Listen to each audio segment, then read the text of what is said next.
Welcome, everybody. Thank you for joining us again for the summit.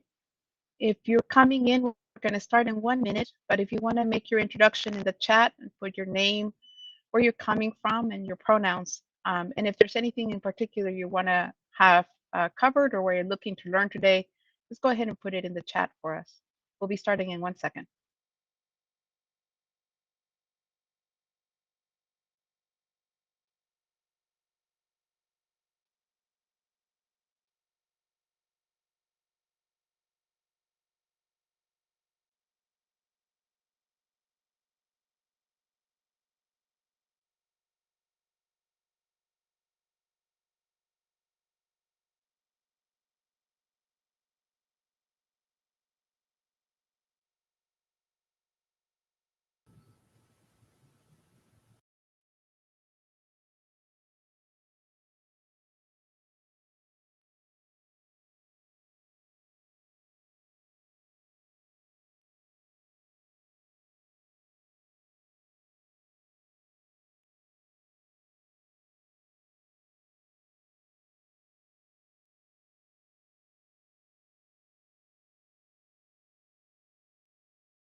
Maria, it looks like Julio may have been logged off, so just a heads up on that.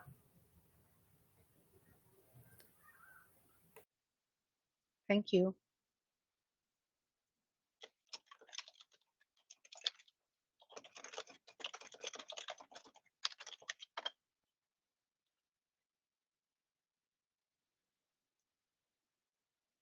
I think I'm going to wait a few more minutes and then we'll get started. In the meantime, if you are joining us today, feel free to introduce yourself in the chat, provide your pronouns and one thing you might want to learn at the session today, and then we'll get started promptly.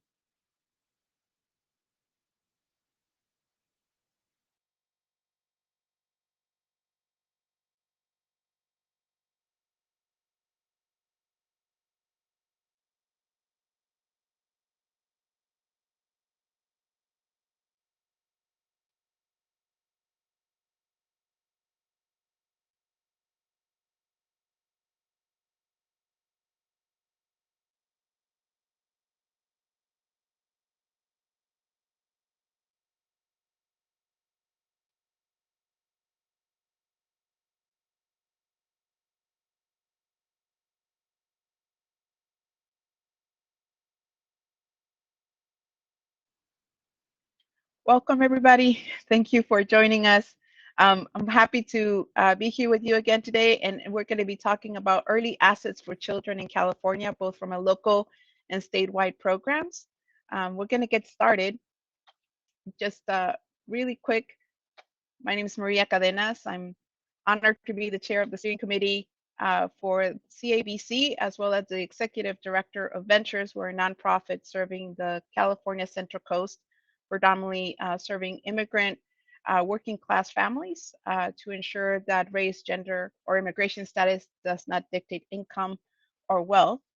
And I'm joined here today with a representative from the Children's Savings Accounts Coalition at the state level, as well as the director of the kindergarten to college Oakland Promise efforts, and also Cal Kids from ScholarShare with Julio Martinez.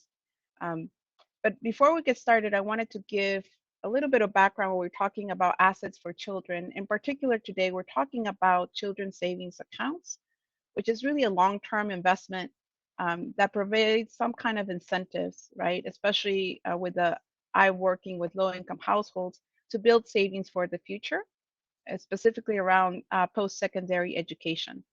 And this is taken from Prosperity Now, a national partner and leader on the CSA field, which is basically saying that if we open an account early in life at birth or kindergarten, and we can grow those savings, ideally we look at the pipeline of education attainment for those children.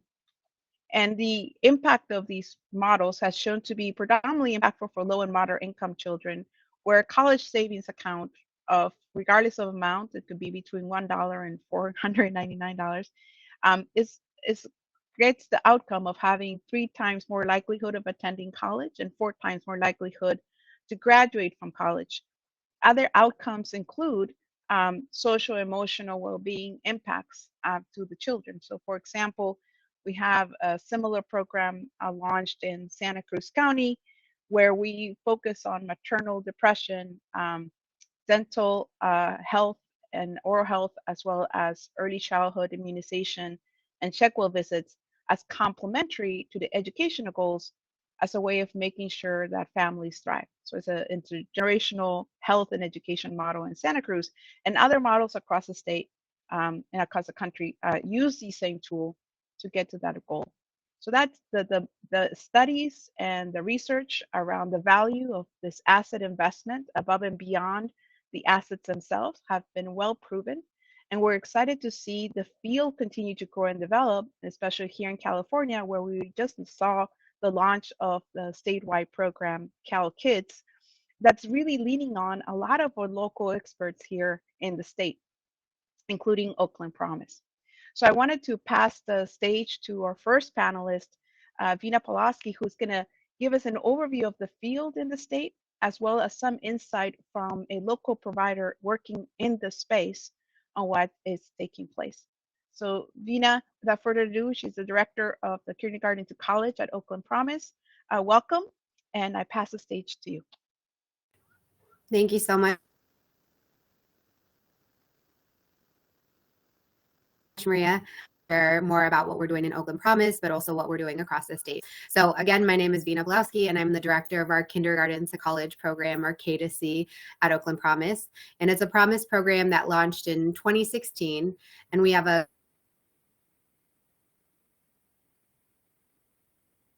cradle to career model to really support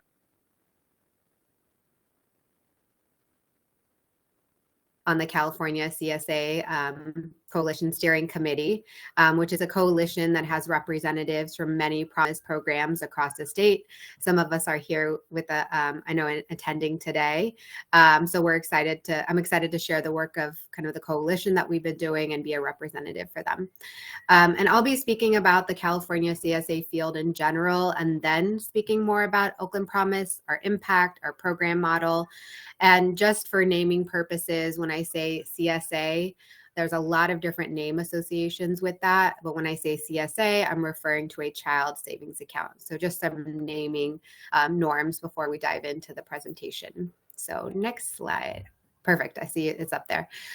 So what you see here is a timeline and the growth of the CSA field over time. So this CSA movement in the state of California began in 2011 with the San Francisco Kindergarten to College, or K2C program. And it was actually one of the first large-scale CSA programs in the country.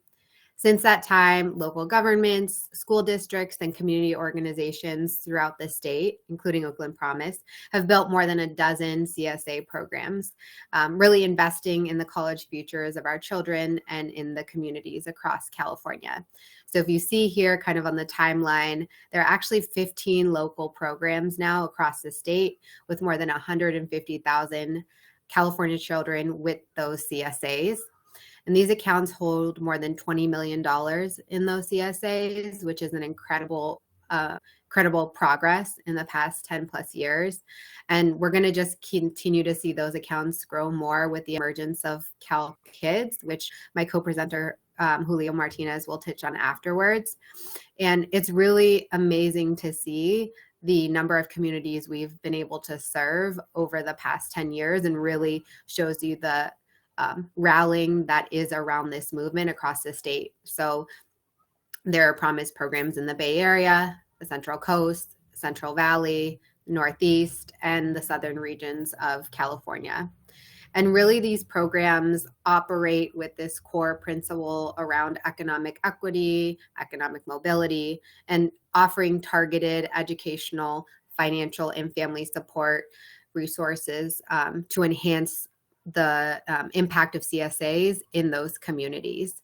A lot of times the Promise program center around educational outcomes, but also just family financial well-being in general. And these programs have worked incredibly hard to build trust with local partners in order to really serve the community well, which I'll speak to more about the value of local programming towards the end of the presentation. But really, it's about engaging local partners, local government, school districts, early childhood programs, and the list goes on and on. In terms of infrastructure used in the state, 7 of the 15 local CSA programs operate on the ScholarShare 529 platform, and the other 8 operate their CSAs with a bank or credit union or other 529 plan operator. And like I alluded to at the start, with the emergence of Cal Kids, it's an incredible opportunity for us to spread more out.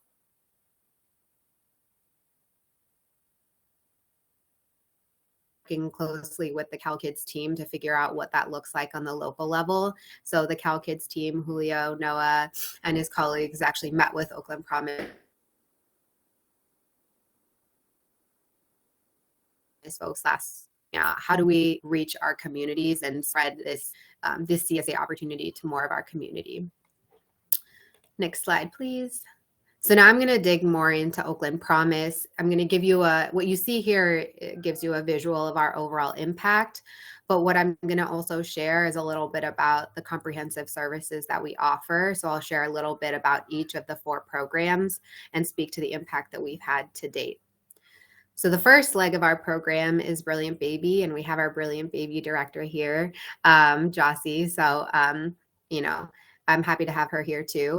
And the Brilliant Baby program is for infants from birth through 12 months whose family's income is low enough to qualify for Medi-Cal eligible services. So these are really our targeted interventions in our first program. And our program supports children's early health development and school readiness by setting up $500 college savings accounts for babies, providing financial coaching to caregivers, and building a supportive community for families.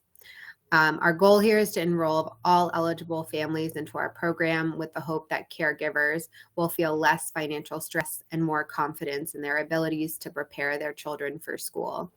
So if you look here, if we just zero in on Brilliant Baby impact to date, we've supported more than 1,324 families in opening up their Brilliant Baby CSA.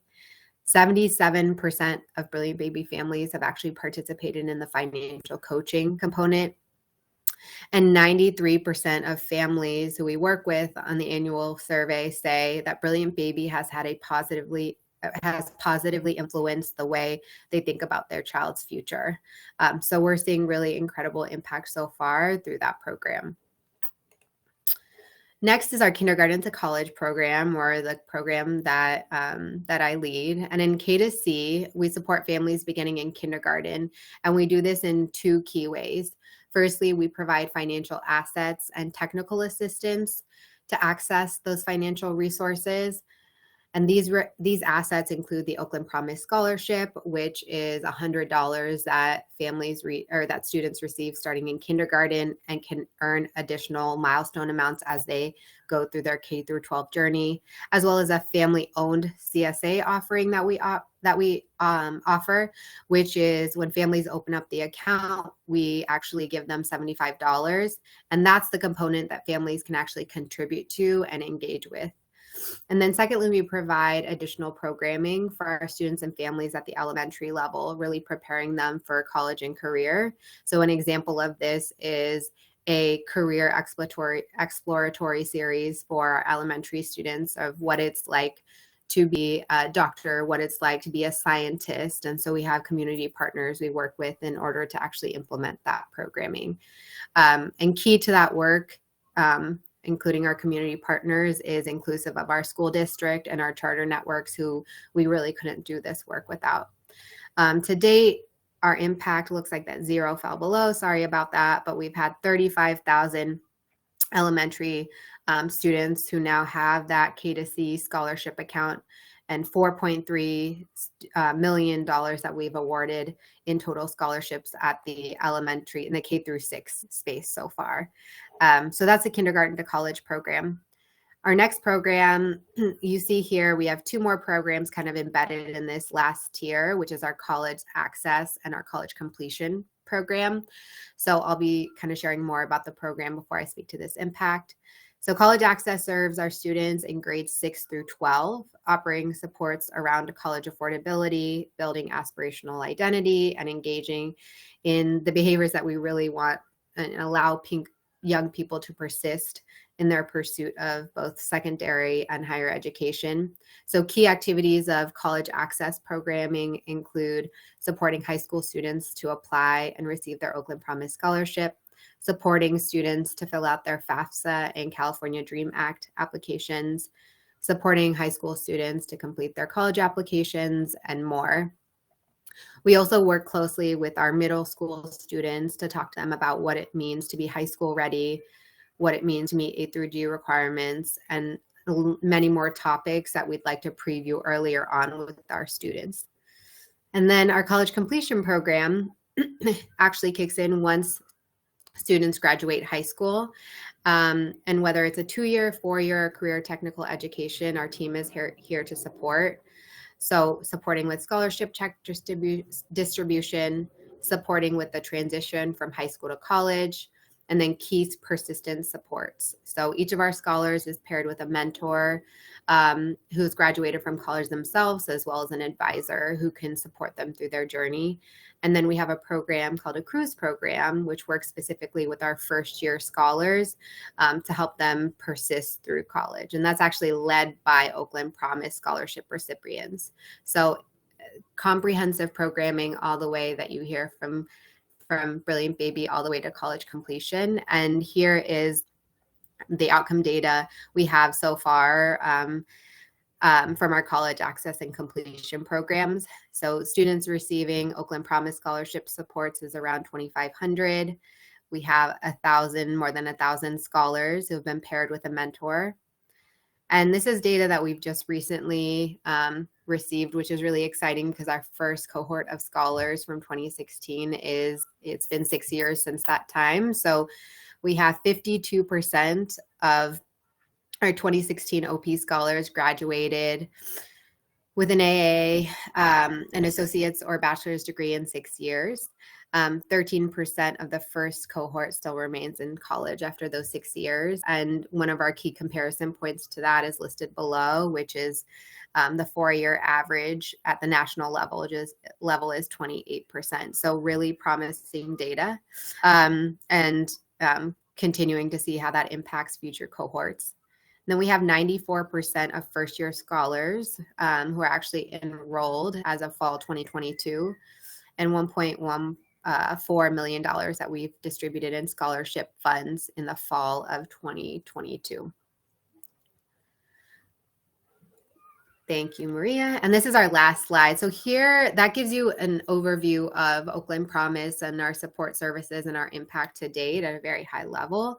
But here is kind of the meat of how local programs are uniquely positioned to serve our community. And I want to highlight kind of 3 big buckets here, which is leverage resources, really building trust and community relationships, and then creating aligned programming. So I would say like the highlight here is that this work is highly relational. We're able to first leverage resources where we're able to align with local early learning agencies, K through 12 systems, community college systems, and more in order to drive the work forward. We're able to promote our CSA engagement through those local organizations, so actually partnering with them, whether that's in the services that we offer or the data sharing agreements that we have. Those partnerships are key. We're able to raise funds for our college savings accounts programs and operations through local relationships.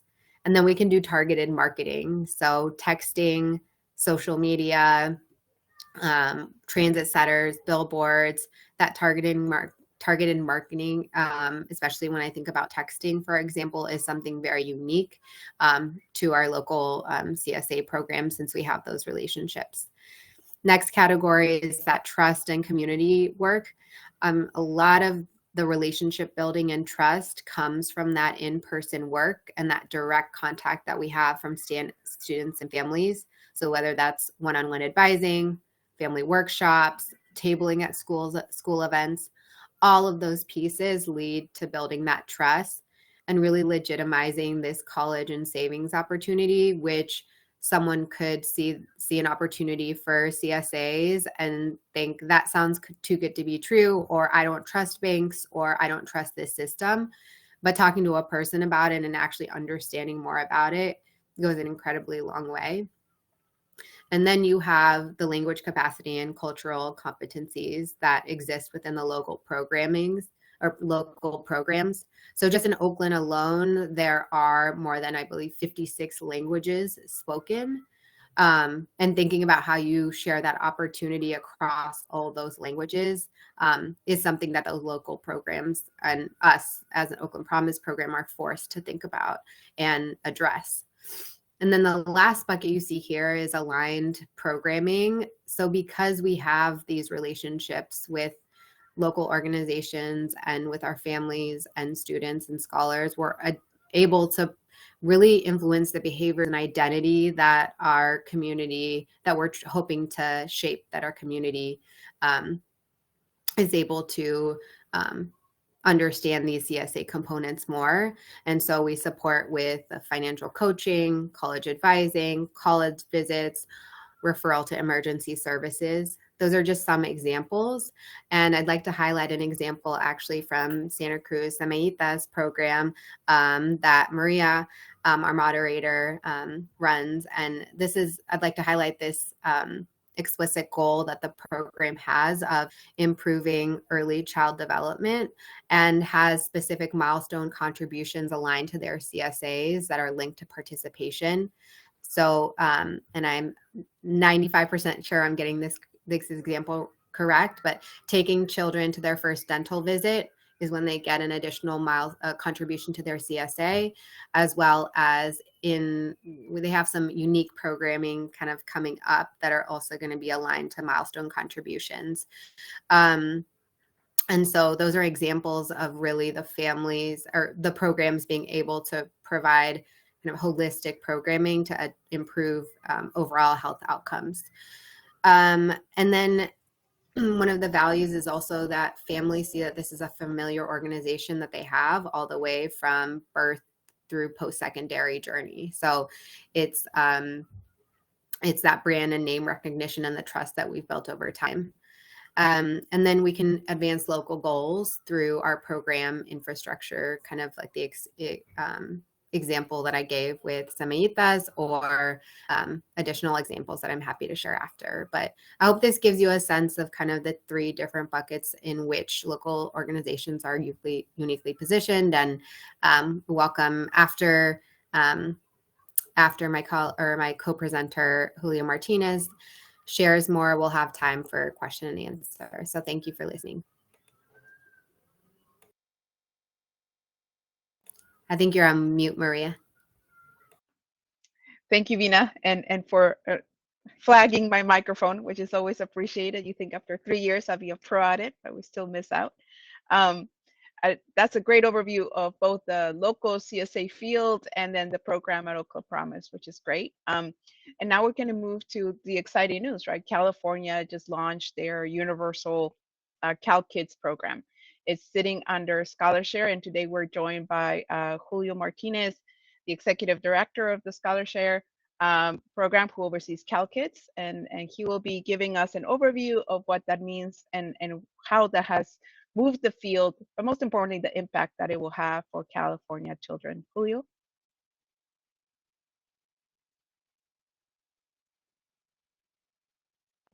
Thank you, Maria. Sorry, earlier I got bumped off and I was actually like in a waiting room. And so until Noah texted me and said, oh, by the way, you're not on there. It's like, okay, so I'm back on. And thank you, Maria, for hosting this presentation, and Vina for handing it over and for giving such a great presentation on Oakland Promise and local CSA programs. Before I begin, I also want to thank the California Asset Building Coalition for always being, a great partner and a great voice to a lot of folks that are doing this kind of work, and also for allowing us to kind of present on this topic.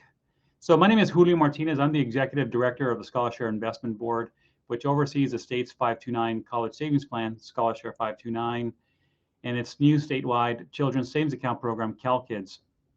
So in August of this year, the Scholarshare Investment Board successfully launched CalKids, which is now the largest CSA program in the country with more than 3.4 million accounts created from the onset. From day one, we had 3.4 million accounts created. And then from that point till the end of this calendar year, so the next couple of weeks, we're going to add an additional 225,000 accounts. Going forward, this will only increase. So this is only year one of the program. So every year thereafter, we're expected to create an additional 700,000 to 800,000 new CalKids accounts each year. So the primary goals for CalKids are the following, which are listed in this table right here on this presentation deck. The first one is to reduce the barriers to higher education. I think we're all pretty, well versed on. There's a growing body of research kind of linking, dedicated savings accounts to, the pursuit and completion of, of higher education at higher rates. And Governor, Newsom, who helped create and fund this program at this scale, knows it very well and has played a big role in establishing San Francisco's K2C program over 11 years ago.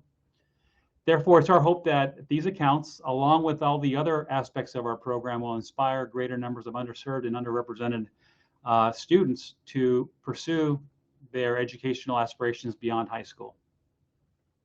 The next one is to introduce principles of savings, finance, and compound growth. One of SIB's goals has always been to help families develop positive savings behaviors, either through our outreach efforts, our education, and a wide variety of useful tools that we use to accomplish this.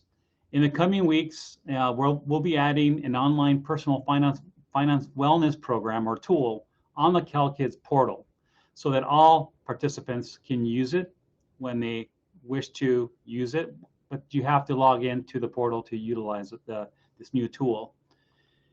And now we're on the verge of drastically expanding all of these resources and tools that we make available to our families, thanks to the governor and legislature, who also gave us $5 million to create a financial literacy program that is tied to CalKids. So some of the things we're looking to do is not only create more tools, but I think the most important part of our objective is to really expand the tools in multiple languages.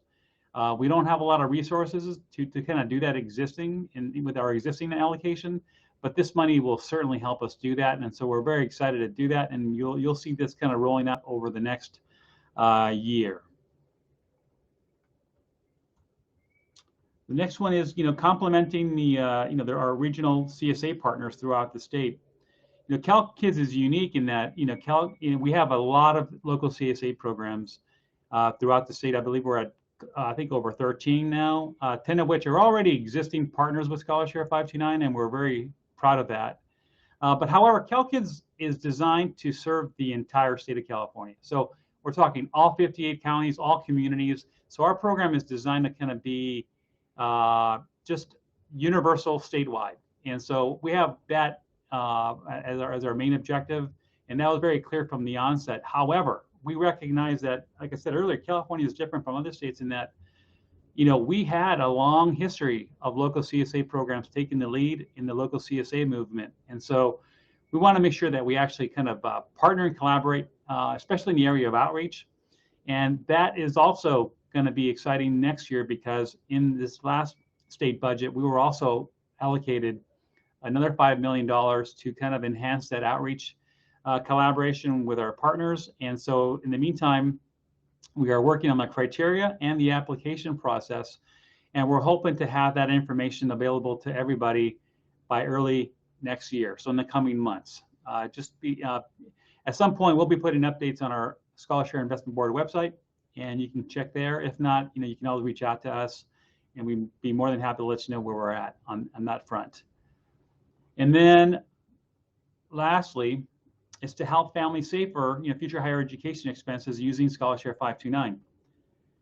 So since 1999, the Scholarshare Investment Board has been helping families throughout the state prepare financially and save for higher education through Scholarshare 529. So in addition to accounts, to accessing their accounts and their balances, our goal is to leverage our experience and expertise in helping as many families as possible to open or link existing accounts to their CalKids accounts, because we know that the cost of higher education only continues to increase, and so the greater the amount that they have saved, and if we can help them do that, the better off they'll be, and I think the more likely they will be to actually complete and succeed in those pursuits. Now, next, we're going to just share a couple of, to the right of this table, you'll see 3 considerations. These are 3 items that are top of mind for the ScholarShare Investment Board and CalKids staff. The first one is sustainable funding. Just like all the local CSA programs, or all the CSA programs in general,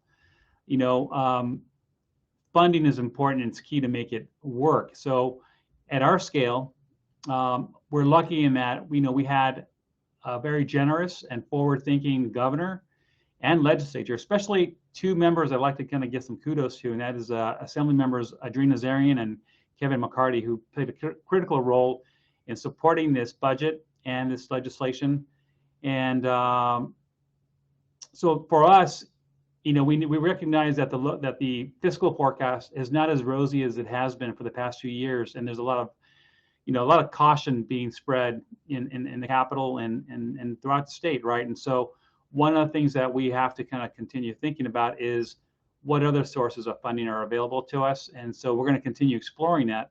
Now that we're up and running, I think it can be, I want to say easier, but now we have a little bit more time to kind of start focusing on that. Where before it was a lot tougher, given that we didn't have this much to support the program.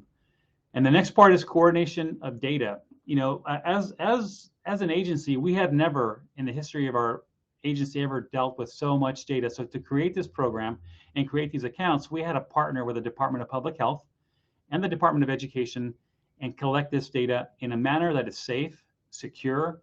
And so we had to really, and we're still in the process of developing protocols for securing this data, not only just to kind of store it safely, but use it safely, and make sure that all of our vendors and partners and state agencies that we work with all have protocols in place to secure this data. The last thing we want is a breach or any kind of thing to happen. And so for us, this is kind of an ongoing, evolving process. Again, we didn't really quite have to worry about this in the past, but now we do as an agency. And so, we're going to continue working on that. And the next one is, of course, marketing at scale.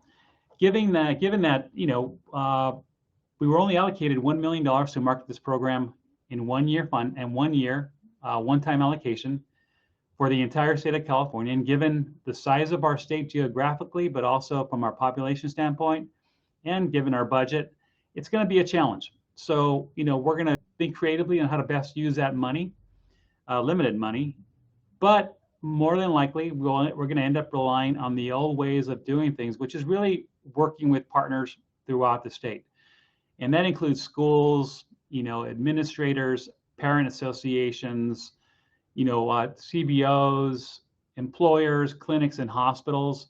And so we're in the process of doing that, but it's going to be a huge undertaking because, as you know, with a new program, it takes a long time to get that brand recognition, but also the trust that comes with a program that is new. And, as we all know, people have most people have a healthy level of skepticism to kind of believe that there's no such thing as a free program or free money. And we have to kind of dispel those beliefs and hopefully, get people to trust the program and participate in the program. So on the next slide, I'd like to provide a little history on how CalKids came to be, how it's structured, and what it offers parents and children. So the program was first established in 1999. It was approved in the 2019-20 state budget with a one-time appropriation of $25 million. And, with 450, and mind you, it was created as an opt-out universal program for all newborns born in the state of California. And each child was required to get at least $25.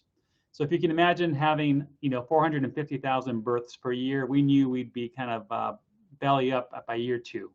So, we were kind of meeting with foundations and trying to raise some money for this program. But then, unfortunately, the pandemic hit. Everything came to a quick stop, and we were like that for quite a while on hold. But then in 2021, we were very fortunate, and that's when Governor Newsom stepped in and the legislature, and they expanded the program significantly in terms of scale. So it went from just serving every newborn to now actually serving every low-income public school student enrolled in 1st through 12th grade.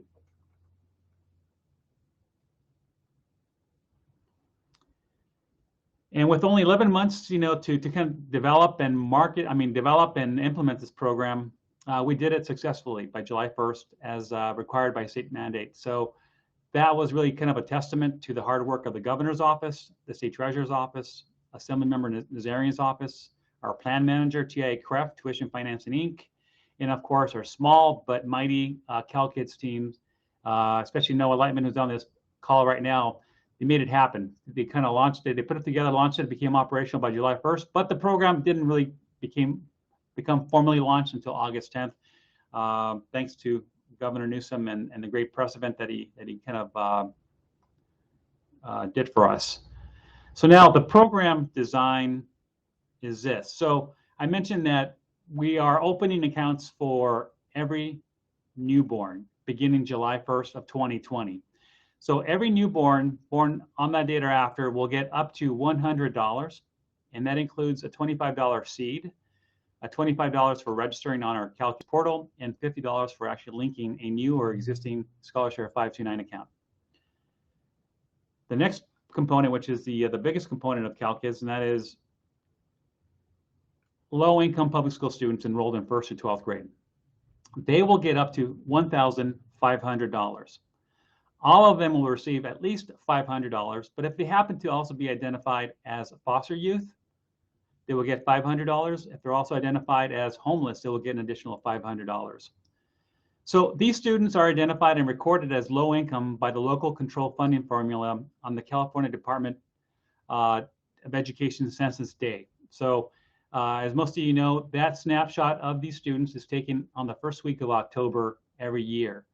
So to be eligible, these students must receive meals from the National School Lunch Program, participate in CalFresh, CalWorks, Medi-Cal, or the Food Distribution Program on Indian reservations, or be identified as migrant or homeless by the State Department of Social Services. So for year 1 of the program, all of the 1st through 12th graders have already been identified. They were enrolled in 1st through 12th grade, identified as being LCFF on that fall day in October of 2021. So that's where we get a little confusion, and I thought I'd just kind of explain that in a little greater detail. So every 1st to 12th grader in year 1 has already been identified. The program is not dynamic in that, unfortunately, that it allows for, because we all know that low-income families fall in and out of poverty and move in and out of the state. Unfortunately, this program, due to budgeting limitations and also data sharing limitations, the program is set that way. So all of the students have already been identified. However, in this past October, we just recently, or not we, but the school districts certified, and the State Department of Education is receiving information for all of the new kids enrolled in 1st grade. So once that data is finalized in the spring, we will take that data and create the new accounts for those 1st graders sometime in the spring. And so I'll just end by talking about the universal use of these monies, right? So they're really the typical uses that come with these kind of programs, which is, we're talking tuition, fees, books, supplies, room and board costs. And what's really neat, I think, about our platform is that since day 1, we were designed to be ready for distributions, given that we have newborns and everybody in between 1st and 12th grade that has to be kind of, have different needs, investment-wise, but also marketing-wise. But in this case, for those kids that actually graduated in May and June, with a program launching in August, we were already behind with the distribution. So thanks, to our partnerships with the higher education segments, we were able to reach quite a number of freshmen that were already enrolled and actually utilize those funds. And we have a platform where all you have to do is log into their platform, to the parent portal, select the drop-down menu of all the institutions that they're eligible for, and make that distribution in the amount, and it goes directly to the university, college, technical school, apprenticeship program, all of the eligible institutions. So we're very, very proud of having that done as well. And I'll stop there. And then I think overall, I mean, we've been up and running now for a little over, just under 4 months. And hopefully the next time we have an opportunity to present on this very topic, we will have some real numbers for you. But all I know for now is that I can share with you that is recognized, and that is we have people that are registered in all 58 counties to view their accounts. And so notification letters, which are required by law. So we just started doing that this past month. So we haven't really quite seen the true impact of what these letters will do. They just started going out a couple of weeks ago.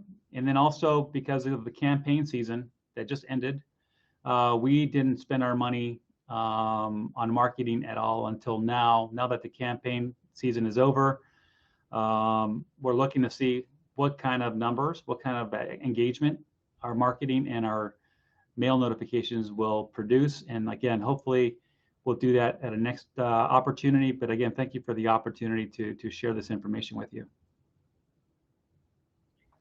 Thank you, Julio, for all of that and sharing such great insight into CalKids and to Vina as well.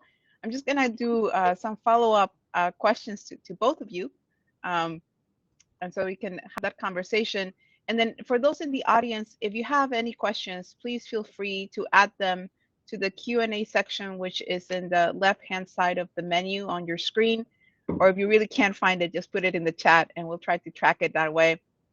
Julio, you mentioned around the scale of this program at launch at 3.4 million kids from the start. Can you talk about, and you also mentioned the timeline, which was pretty accelerated, giving it. And I know in past conversations, you mentioned this approach of phasing the implementation and then what that meant in terms of partnership with the local CSAs. Do you mind expanding a little bit on that? Yes, and I'm sorry, Maria, are you referring to the upcoming collaboration that's going to come from the $5 million appropriation, or just in general? No, just in general. Sure. So yes, I mean, long ago, when I first came to the Scholarship Investment Board, we had, several CSA programs say we'd like to utilize the Scholarship 529 account, right? So as our primary investment vehicle. However, we did not have a platform that could allow our CSA programs to be linked, right? And so, unfortunately, we had some programs go to Utah, 529, My 529, and we understood they had a platform at the time, but we quickly got on it. And so since then, we brought that on board, I want to say 3 or 4 years ago. So we integrated Outcome Tracker by VistaShare precisely for our local CSA partners. Since then, we now have 10 partners. So actually, take that back, 11 partners that utilize our platform and are very proud of that. And so that's what began that process. Now, we recognize there are also some CSA programs that also utilize, we have the city of Los Angeles and we have the city of San Francisco, who began with Citibank, and we understand that too. So what we're trying to do is we're just trying to work with everybody where they're at and hopefully find ways to make our programs work together as best as possible. Because overall, I mean, in the end, it's really about the children. And, we think as the Scholarship 529 plan, we think that for the purposes of saving for higher education, we think the 529 plan is the best investment vehicle. However, we also understand a lot of local CSA programs have other objectives, right? Whether it's like serving the unbanked, having, brick and mortar banks with, where people can go deposit, cash. And so we understand that there's a lot of, that's what makes the CSA space so special, I think. We all have different objectives. We all have different missions. And we all have different structures and modeling. And so our goal is to, over time, just kind of find ways to kind of make our systems, our programs kind of, just work better to kind of serve our, our families better. I hope that answers your question, Maria. Yes, thank you. And I actually, part of it was really around the exceptional work your team did in launching so quickly, right? I think in preparation for this panel, we mentioned about that a rapid launch from birth to school-age children and what that entailed administratively, so that you had to face your development. But thank you. I think that expanded it pretty well.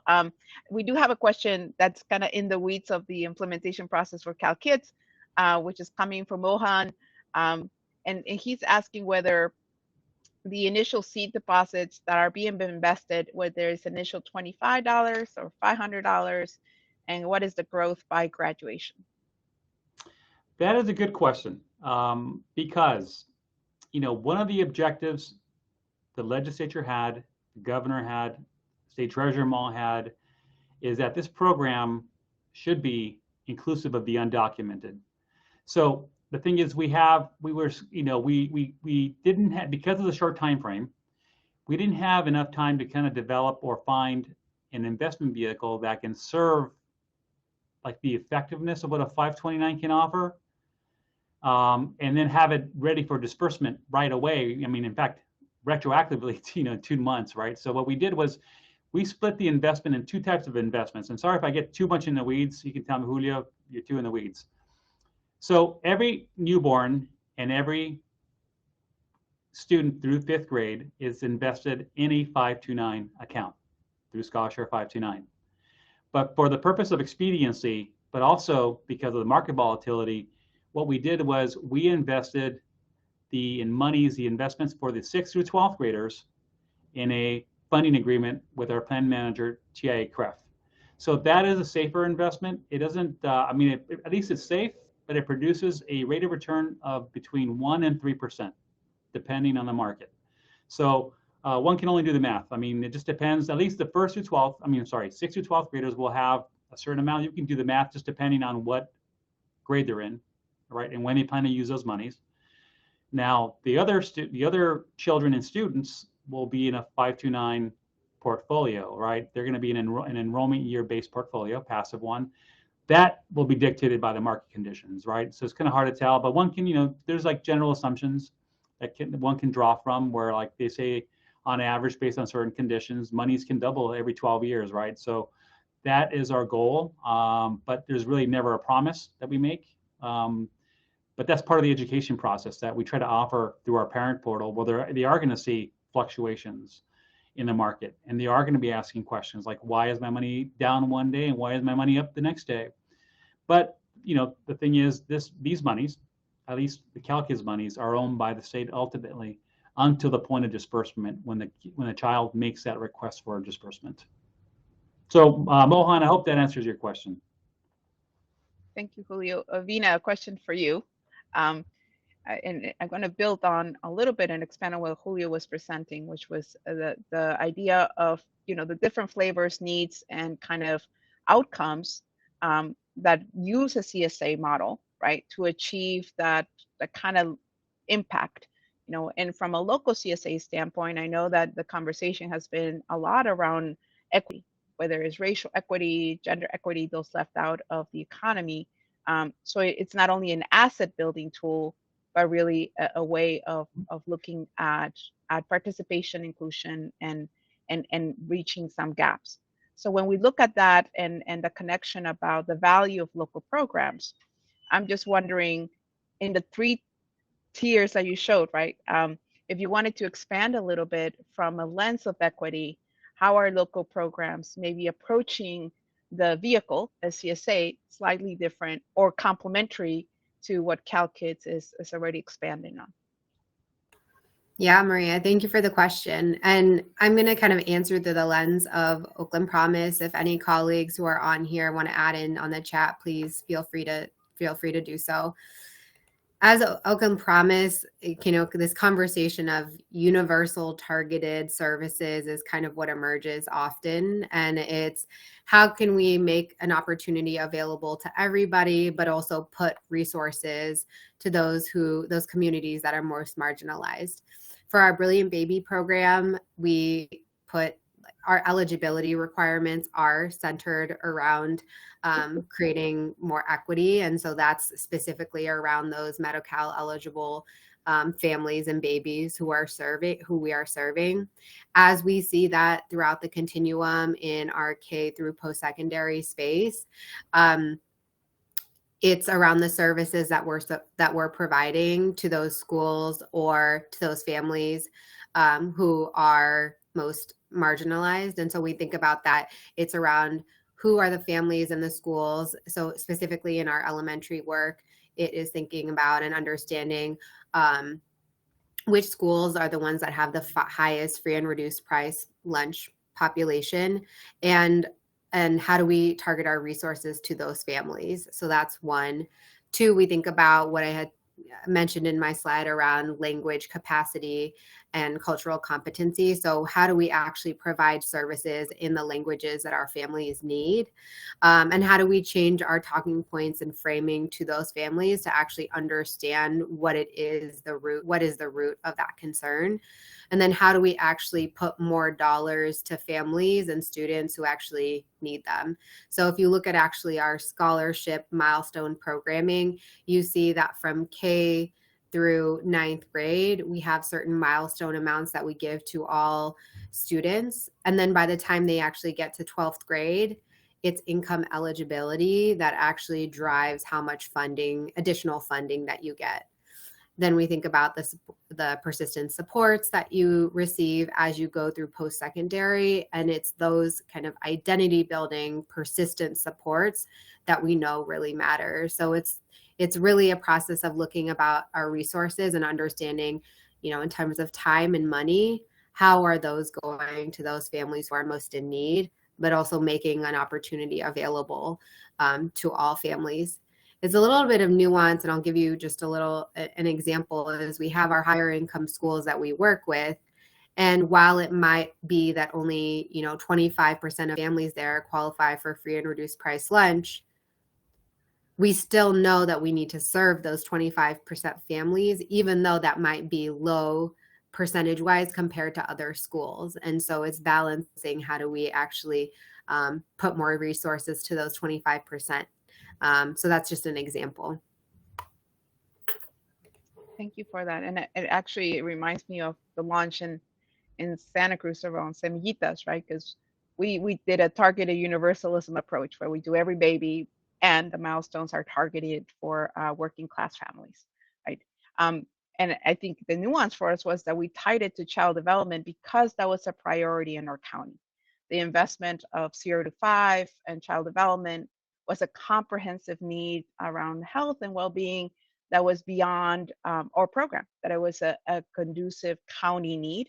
And so it tied it together. And I think that nuance, right, of ability to target around your region and population at the local level is so complementary to a state initiative like CalKids, which I'm very proud that CABC was a great partner when it was being discussed and launched. So I'm glad that we're at this space where we have a universal program, right, that's serving every newborn in California, and at the same time has a targeted approach for low-income children in public schools.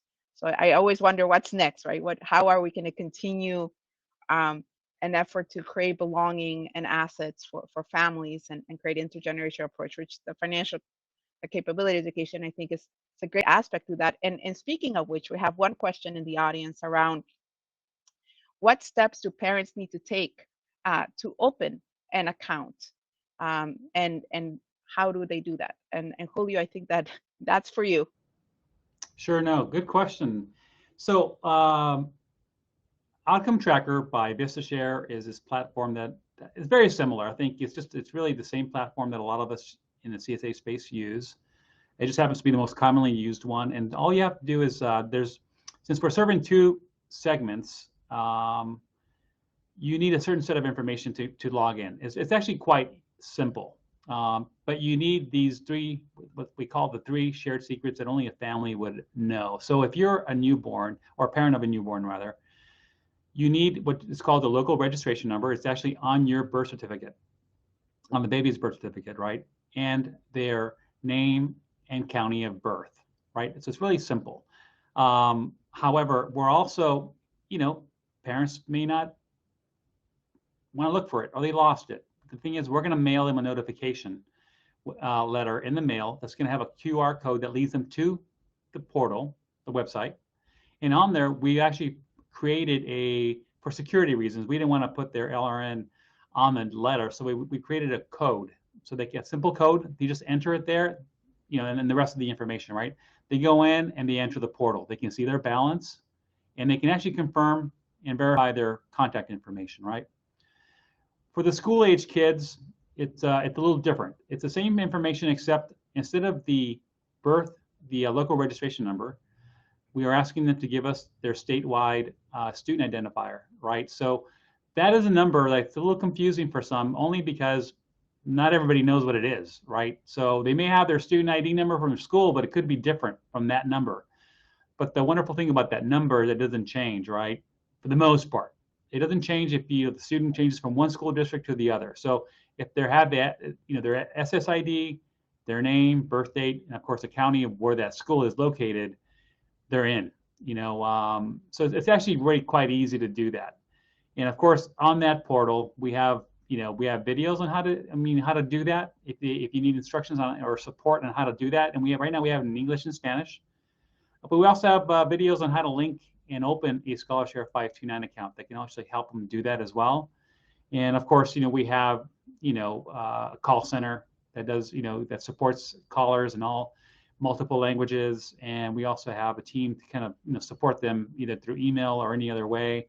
So that's really how you access your account, and that's how you link your account.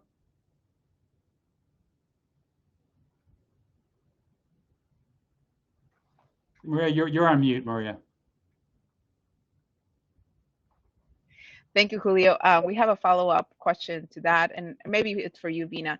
But we're going to ask, how do I find out if there's a local CSA program near me? Where is this list available? And I'm not sure, Julio, if that's in the future in the CalKids website, or Vina, if the CSA Coalition maybe has a resource for families to see if they have a local CSA program. Either one of you can answer. Yeah. I'll jump in. Go ahead, Vina. Go ahead. Go ahead. Okay. I can just quickly jump in that in the presentation that's linked here, if you actually click on the 15 local CSA programs, it actually has a list there around all the programs that do exist across the state. I think, that's a good flag on how we, something we've talked about too last week when we met is how do we cross market for programs, but essentially getting that information to families. But if there's someone in the audience who's looking for a list, it is linked on the presentation. But yeah, I'll turn it over to you, Julio. Yeah, for us, we have a landing page for CSA topics, right? It's not really a family-facing program yet. We designed it really for potential partners, right? And so on there, we list all of our partners. And what we plan to do is expand on that on our website. But I'll tell you one thing too, like I mentioned earlier that we're going to be doing this this new tool, this financial literacy tool that we're going to incorporate into our CalKids parent portal. On there, when you actually log in, you don't have, it'll be automatic. Once you log into the portal, you click on it, you'll participate. It'll ask you which local CSA program you're from. So we're going to know where they're coming from, right? But ultimately, I think I agree, we need to do a better job at kind of making this clear for families once they log in. But I think it's going to come in phases. And I'm sure that once we start establishing these outreach contracts with all of our CSA partners and we start developing joint marketing tools, that will only expand over time. And I think, again, for I want to keep reiterating this. For us, the past 14 months has really been about propping the program up, making sure it works, and then we put out all the little fires that are behind the scenes. But eventually, our marketing, our educational tools will evolve to include more tools like that. Thank you, Julio. And Vina, this is for you a little bit, or maybe both of you. I think anytime you have such a large scale launch, talking about a statewide program that's reaching all across the state in all its varieties, um, and then at the same time, the expertise we have from these local programs, including San Francisco's K2C, one of the pioneers into this field. Um, has there been discussion of some of the insights or lessons learned um, from local programs and some of the feedback on what these local programs may need as we look into the face, again, centering the future and development and support of our kids, right? Has that been happening, and what has come up as some of the things that have listed up? And I know, Vina, you shared with me kind of a list, right, that had of those some findings, but I don't know, Julio, if you also had some things that have risen up as you're doing, quite frankly, a big lift of a statewide program, right? In that lift, what has come from the local CSAs that has been used for that you see that is forthcoming? And then, and Vina, from a local program sense, kind of what are you foreseeing as the next phase of that partnership? Sure. I think that's a great question, by the way, because I think even long before we launched CalKids, we had our matching grant program. And I think every time you try to serve, in our case, it's not just low-income families now, but although that's the biggest demographic that we're serving now, right? But we also have all newborns, regardless of their socioeconomic status. We've always learned from not only, the diverse set of CSA programs that are in California, but also CSA programs across the country, and also other statewide programs. So, the CSA community has always been very, very supportive and helpful. And I want to say, kudos also to, Benita Melton at the Mott Foundation, who has been so helpful in bringing us together with people who have done this before. I think most of us will agree that reinventing the wheel is never the most efficient way of doing things. And so you do learn from talking to people and what they're doing. However, in our case, I think from a statewide standpoint, there weren't very many programs like ours, right? And not only that, our program is unique in that it kind of marries two programs into one, and it became kind of almost like a marketing challenge because there is a big donut hole in the middle, right? So you have every newborn, and you have every 1st to 12th grader, and so you get the question like, well, what about 2-year-olds, 3-year-olds, 4-year-olds, right? So it's like, yeah, they'll be covered eventually, right? But then you also have different incentives, right? So you have up to $100 for the newborns, and then you have up to $1,500 for the school age kids, right? So for us, we are very, happy, and I think that the state really invested this much money in these children. But from a delivery standpoint, I think we've learned a lot. Everything from, we look at all the programs that are in our state, for example, right, and how long they've been doing things that they normally do.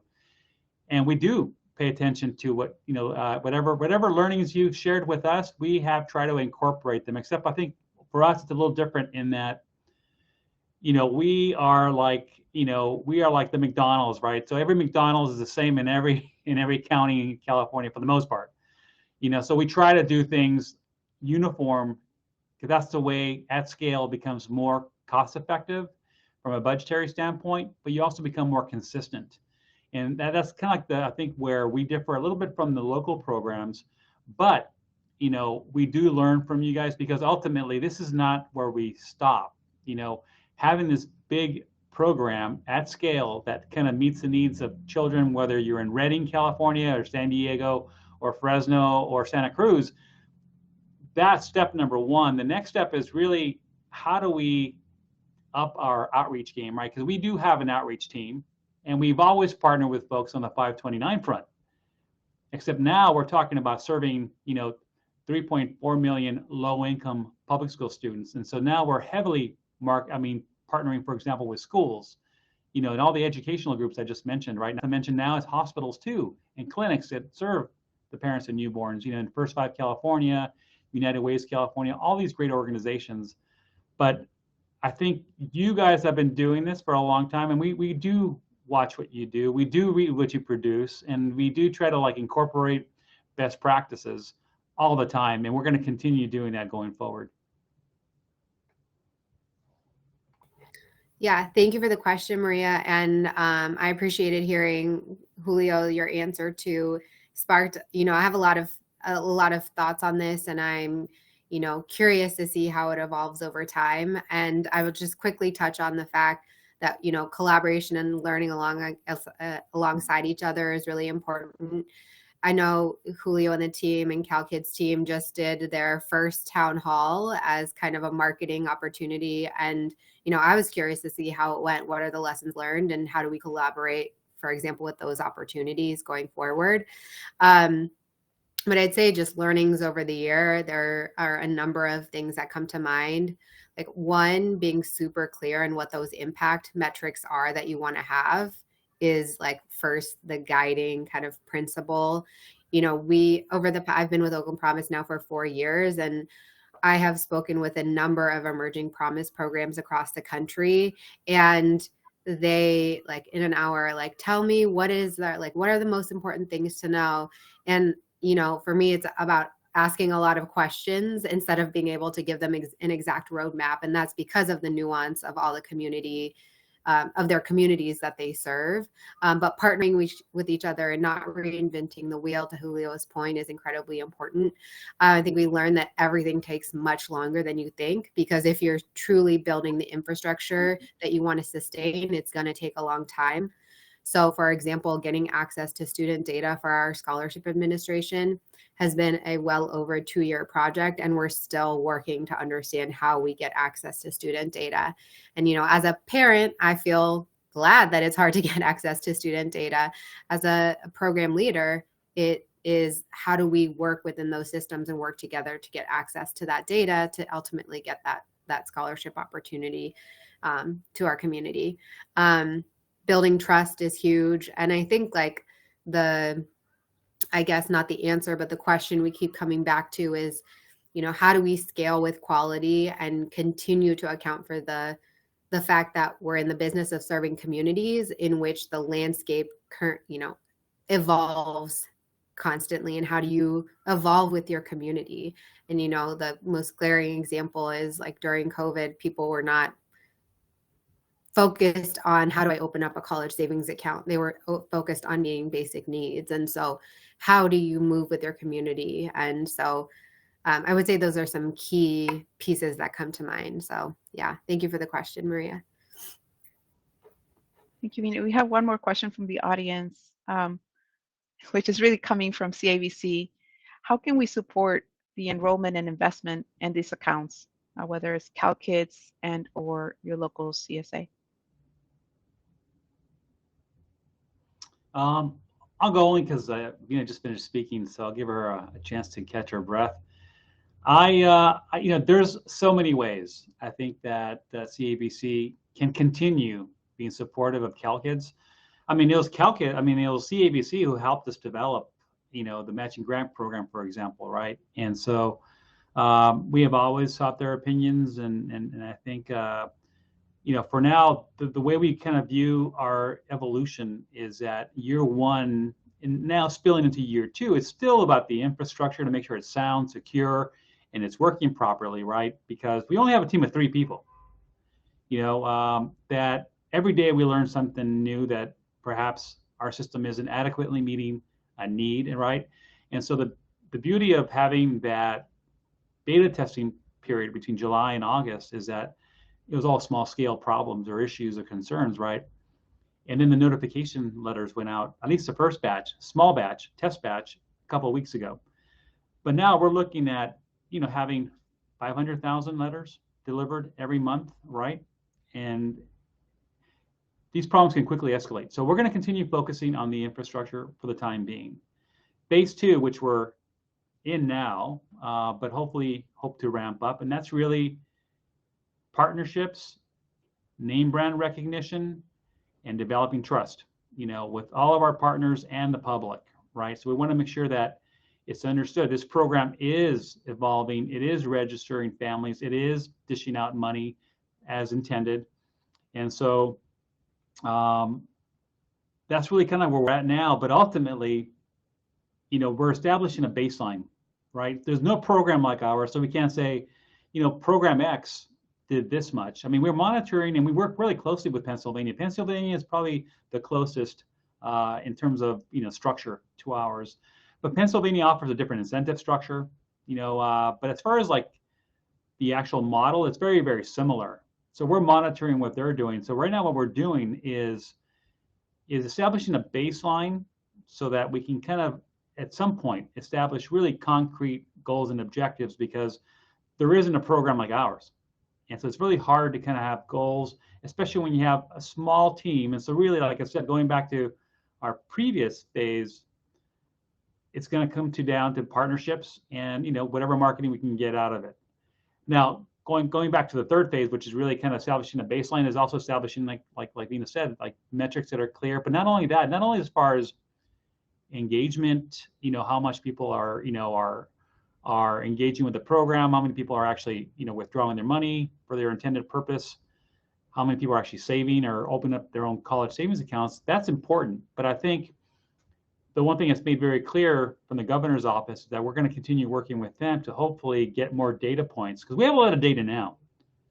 The question is like, what do you do with all this data? And at this point, we have to kind of over time figure out what to do with it. But the beauty is that we learned really early on from all of our CSA advisors and partners, is that get as much as you can and then you figure it out later, because you don't want to go back and ask for more. And so Vina had mentioned how difficult it is to obtain data. It took us 3 years to finally dot the sign and the dotted line with some of these state agencies, because it is such a sensitive topic.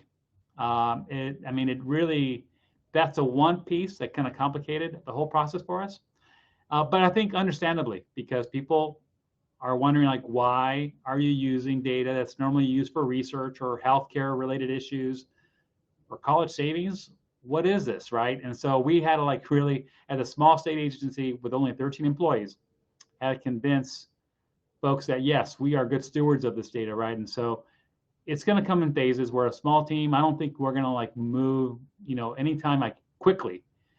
But I promise you this: I think what we're committed to is evolving in some, some realistic but yet meaningful ways over time to kind of help benefit not only the families we serve, but actually become a good partner to all of our, CSA partners, but all the organizations, whether you're an employer or a school. That's really our goal. Yeah, Thanks, Julio. And I think in one of the comments, in talking about faces, sorry, Vina, I'll let you. And talking about faces, we had a comment about looking at the eligibility, and what came to mind is, as you look at the development of a new program, right, both in terms of its evaluation on impact and what data you use to prove impact, in many ways you are dictated by the policymakers that established the program, and the regulations and limitations guided through that policy adoption. So I don't need an answer from Julio, but I will pull it out to the audience that it is as much the stewardship of us as residents of California and as CSA leaders to continue that dialogue, to continue that joint development, to develop the state program that our children deserve, in partnership with the local programs. Because I always tell people there's Pepsi and Coke for a reason. That means that there's always something unique and different. So we always need that kind of mix and continued partnership and dialogue. But Vina, I knew you were going to answer something. I'm going to throw another question your way that you can piggyback on it, and it's directly coming for Josie from the audience. And they're wondering about additional direct support to the families that you're doing that enroll with you guys. So give us the comment you had in mind, and if you can go ahead and answer that for Josie, that'd be great. I can also answer. You want me to? Sure. Josie, why don't you go ahead and answer, and then I'll actually just come back to the previous question. Go for it, Josie. Okay. So the direct support we do, we have people signing up for one-on-one appointments with us to go through the enrollment process. And so we actually use My 529. And so we have people who are trained either with us working on our staff, or we have community partners who have often also been trained as enrollers, and they will actually do the enrollment for the family. The family can just be on the phone, and one of our enrollers is actually putting everything into the computer. So that's how we're doing it one-on-one. It's a combination of our staff and then some community partners who have signed up to be enrollers with us. And I think in all of those cases, we are paying for a part-time FTE for one of those community partners to do those enrollments for us. Thank you, Jossie. Yeah, thank you, Jossie. And that was specifically an example too, to address how we're supporting communities and families to reach our equity targets. And I'll just piggyback on the previous question.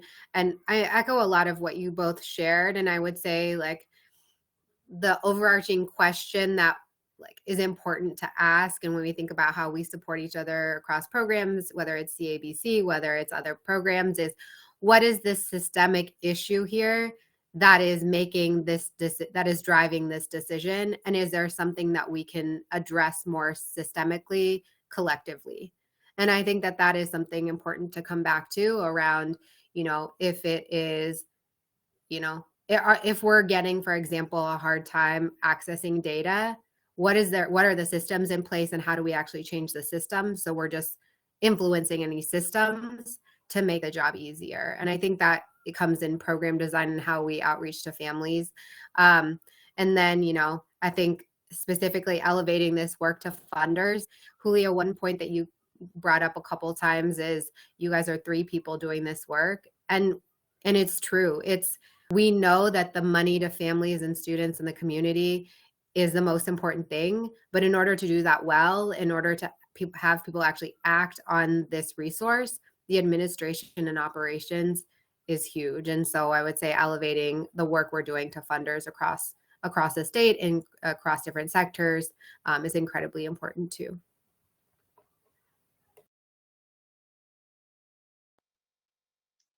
Thank you, Vina.